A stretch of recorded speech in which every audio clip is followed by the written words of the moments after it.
I am going to begin by taking us back to 2016 because I think we'll only understand what we face now if we look back to that time and some of the discussions that we had then. So back in 2016, 60% of those taking part in that referendum vote in my community in Sunderland voted to leave.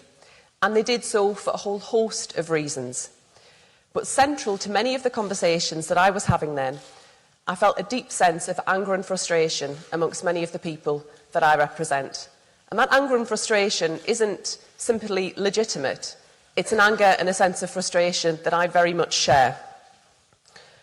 When I know that 1 in 3 children in my city will grow up in poverty, their lives blighted, denied opportunities for the future, that there are too many people in insecure work worried about the future, and that we see a crisis in social care with older people left fearful. But we will not have the time, the money or the energy to deal with any of this as Brexit drags on for the next decade or longer. And I think we have a responsibility as Labour politicians to be upfront about that.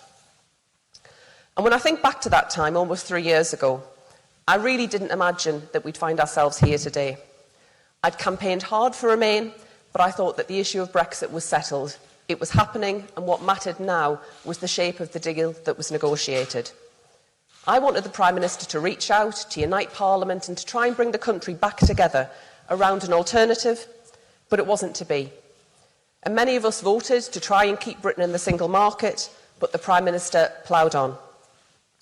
And now, as the full consequences of Brexit and all of the decisions that flow from that are becoming known, more and more people in Sunderland and across the country are demanding that they have a say on what's on offer. My constituents, like anybody else, have the right to change their minds when confronted with a much clearer choice about the future.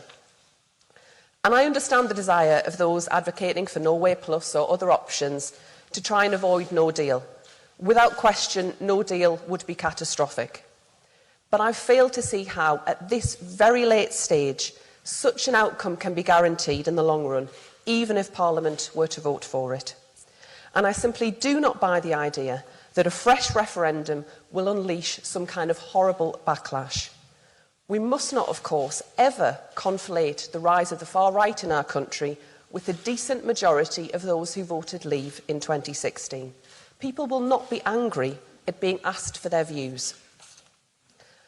Fundamentally, I believe that a referendum got us to where we are today, and that only a people's vote can sort out the mess that that referendum has created and leave the way clear for a better, more equal Britain in a changed Europe.